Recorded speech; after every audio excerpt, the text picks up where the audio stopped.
বাংলা সাহিত্যের ইতিহাস থেকে আশাপূর্ণা দেবীর উপর 15টি গুরুত্বপূর্ণ প্রশ্ন ও উত্তরের আলোচনা আজকে আমি করব।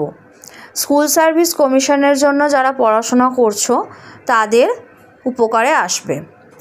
প্রশ্ন নম্বর 1, আশাপূর্ণা দেবীর জন্ম ও মৃত্যুসাল কী?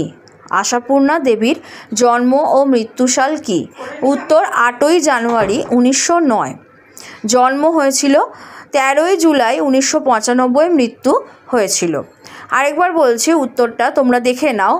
8ই জানুয়ারি 1909 জন্ম হয়েছিল আর 13ই জুলাই 1995 মৃত্যু হয়েছিল।